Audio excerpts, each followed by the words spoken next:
നമസ്കാരം, രുചികളുടെ ലോകത്തിലേക്ക് എല്ലാവർക്കും ഒരിക്കൽ കൂടി സ്വാഗതം. അപ്പോൾ ദീപാവലിയാണ്. ആദ്യം തന്നെ എല്ലാവർക്കും എൻ്റെ ദീപാവലി ആശംസകൾ.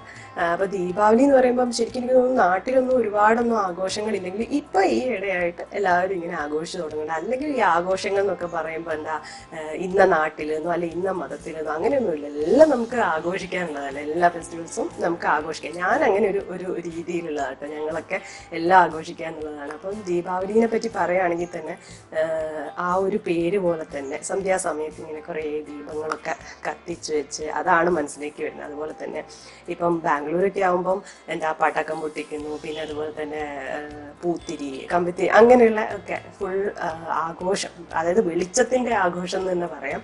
അതിൻ്റെ കൂടെ ഉള്ള ഒന്നാണ് ദീപാവലി പലഹാരങ്ങൾ, മധുര പലഹാരങ്ങൾ എന്ന് പറയുമ്പോൾ. അപ്പോൾ പണ്ടൊക്കെ നമ്മൾ ദീപാവലി മുട്ടായി എന്നാണ് പറയുന്നത്. ചെറുപ്പത്തിലൊക്കെ എനിക്ക് ഓർമ്മയുണ്ട്, ബോക്സിലാക്കിയിട്ട് ഇങ്ങനെ ദീപാവലിൻ്റെ ഒരു സമയത്ത് ഇങ്ങനെ ബോക്സിലായിട്ട് നമ്മളെ ബേക്കറിയിലൊക്കെ ഉണ്ടാവും, വാങ്ങാൻ കിട്ടും. അപ്പോൾ അത് ഇങ്ങനെ ബന്ധുക്കൾക്കും എല്ലാം കൊടുത്ത് അങ്ങനെ ഒരു ആഘോഷമായിരുന്നു. അപ്പോൾ ആദ്യം തന്നെ എന്തായാലും ഈ ഒരു ദീപാവലി പലഹാരങ്ങൾ, മധുര പലഹാരങ്ങൾ മനസ്സിലേക്ക് കടന്നു വരും. അപ്പം നമ്മുടെ ചാനലിൽ ഒരുപാട് ദീപാവലി സ്വീറ്റ്സിൻ്റെ റെസിപ്പീസ് ചെയ്തിട്ടുണ്ട് കേട്ടോ. ഒരുപാട് ഹൽവയുണ്ട്, അതുപോലെ തന്നെ ലഡു, വെറൈറ്റി ആയിട്ടുള്ള കുറേ ചെയ്തിട്ടുണ്ട്. അപ്പോൾ ആർക്കെങ്കിലും വേണമെന്നുണ്ടെങ്കിൽ ഒന്ന് പ്ലേലിസ്റ്റ് എടുത്ത് നോക്കാം. അപ്പോൾ ദീപാവലിയായിട്ട് ഇന്നും സ്വീറ്റാണ്. ഇന്നത്തെ സ്വീറ്റ് എന്ന് പറയുമ്പോൾ വളരെ എളുപ്പം നമുക്ക് ഉണ്ടാക്കിയെടുക്കാൻ പറ്റുന്ന വീട്ടിലുള്ള കുറഞ്ഞ ഇൻഗ്രീഡിയൻസ്, വെറും 4 ഇൻഗ്രീഡിയൻസ് മാത്രമേ ഇതിന് ആവശ്യമുള്ളൂ. അപ്പോൾ ദീപാവലി എന്നൊന്നും അല്ല കേട്ടോ, നമ്മൾ പിള്ളേരൊക്കെ ഇപ്പം വീട്ടിൽ തന്നെ ഇരിക്കുകയല്ലേ. അപ്പോൾ അവർക്ക് ഇടയ്ക്കൊന്നും അതിലൊക്കെ ഉണ്ടാക്കി കൊടുക്കണമെന്നുണ്ടെങ്കിൽ എളുപ്പം ഉണ്ടാക്കി കൊടുക്കാൻ പറ്റിയ ഒരു പേടയാണ് കേട്ടോ, ഒരു പാൽ പേടയാണ്. അപ്പോൾ സാധാരണ നമ്മൾ പാലൊക്കെ വെച്ച് കുറേ സമയം എടുത്ത് ഇങ്ങനെ വറ്റിച്ചെടുത്താണ് ഉണ്ടാക്കുക. അപ്പോൾ ഇത് പാൽ പൊടി കൊണ്ടാണ് ഉണ്ടാക്കുന്നത്. ഇത് വളരെ എളുപ്പം തന്നെ ഉണ്ടാക്കിയെടുക്കാം.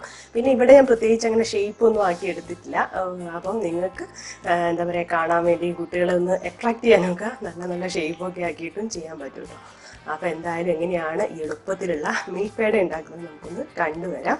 അതിന് മുമ്പായിട്ട് നമ്മുടെ ചാനൽ ആദ്യമായിട്ടാണ് കാണുന്നതെങ്കിൽ സബ്സ്ക്രൈബ് ചെയ്യാൻ മറക്കരുത്. നമ്മുടെ റെസിപ്പീസൊക്കെ ഇഷ്ടപ്പെടുകയാണെങ്കിൽ വീഡിയോ ഷെയർ ചെയ്യുക, ലൈക്ക് ചെയ്യുക. പിന്നെ എപ്പോഴും പറയുന്ന പോലെ നിങ്ങളുടെ ഫീഡ്ബാക്ക് കമൻറ്റായിട്ട് അറിയിക്കും. അപ്പോൾ നമുക്ക് കിച്ചണിലോട്ട് പോകാം. ഈ പേട ഉണ്ടാക്കേണ്ട ഇൻഗ്രീഡിയൻസ് എന്തൊക്കെയാണെന്ന് നോക്കാം. നമുക്ക് പാൽപ്പൊടി വേണം, 1 കപ്പ്, 1 ഗ്ലാസ് കേട്ടോ. ഈ ഗ്ലാസ് 1 ഗ്ലാസ്സാണ് എടുത്തിരിക്കുന്നത് പാൽപ്പൊടി. പിന്നെ പഞ്ചസാര 1/4 ഗ്ലാസ് വേണം. പിന്നെ പാലാണ് വേണ്ടത്, പാല് 1/2 ഗ്ലാസ്. പിന്നെ നെയ്യ് ഒരു 2 ടീസ്പൂണോളം നെയ്യും എടുക്കുന്നുണ്ട്. അപ്പോൾ ഇത്രയും സാധനങ്ങളാണ് വേണ്ടത്. അപ്പോൾ നമ്മളിതൊരു പാനിലാണ് കേട്ടോ ഉണ്ടാക്കുന്നത്. അപ്പോൾ പാനിൽ ആദ്യം നമുക്ക് എടുത്തു വച്ചിരിക്കുന്ന പാല് ഇതിലോട്ട് ഒഴിച്ചു കൊടുക്കാം. സ്റ്റവ് ഒന്നും ഓൺ ചെയ്തില്ല കേട്ടോ. ഇനി ഇതിലോട്ട് പഞ്ചസാര ഇട്ട് കൊടുക്കുകയാണ്. പഞ്ചസാര വേണമെങ്കിൽ പൊടിച്ചിട്ടാണെങ്കിലും കുഴപ്പമില്ല. നമുക്ക് സ്റ്റവ് ഓൺ ചെയ്തിട്ട് ഇതൊന്ന് അലിയിച്ചെടുക്കാം. പഞ്ചസാര ഒന്ന് അലിയിച്ചെടുക്കാം. ലോ ഫ്ലെയിമിൽ തന്നെ വെക്കണം കേട്ടോ.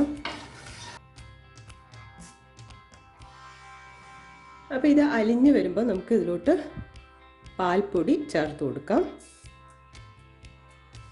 നന്നായിട്ട് ഇളക്കി കൊടുക്കുകയാണ്. ഒക്കെ ലോ ഫ്ലെയിമിലാണ് കേട്ടോ ഉള്ളത്.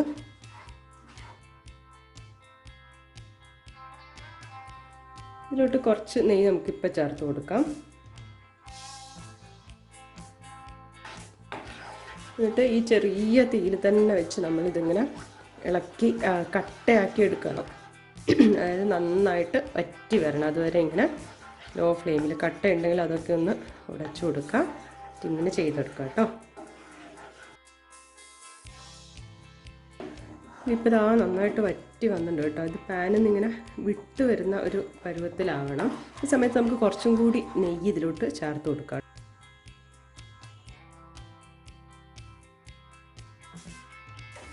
അത് കണ്ടോ, വിട്ട് വരുന്ന ആ ഒരു പാകമായിട്ടുണ്ട്. ഇനി നമുക്ക് സ്റ്റവ് ഓഫ് ചെയ്ത് കൊടുക്കാം കേട്ടോ.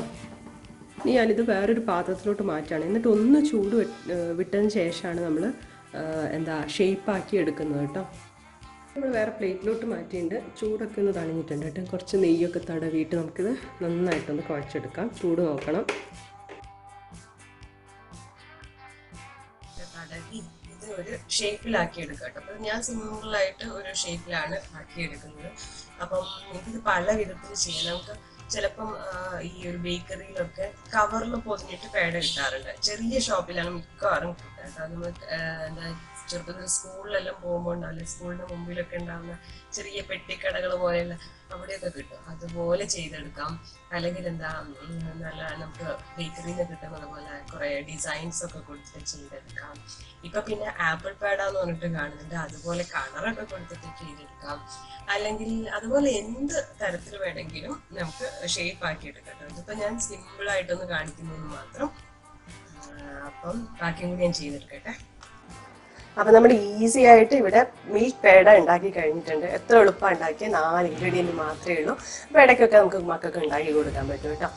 കുറേ സമയമൊന്നുമില്ല. പിന്നെ ഈ ഒരു ക്വാണ്ടിറ്റി വെച്ച് ഞാനിവിടെ ഒരു 6-7 അത്രയൊക്കെ ഉണ്ടാക്കുന്നുള്ളൂ. അപ്പോൾ നിങ്ങൾക്ക് ആവശ്യമുള്ള അത്ര ഉണ്ടാക്കിയെടുക്കാം. അപ്പോൾ എല്ലാവരും ട്രൈ ചെയ്ത് നോക്കുക. എന്നിട്ട് നിങ്ങളുടെ ഫീഡ്ബാക്ക് ഒക്കെ കമൻസ് ആയിട്ട് അറിയിക്കുക. പുതിയൊരു വീഡിയോ ആയി കാണുന്നവരെ ബൈ.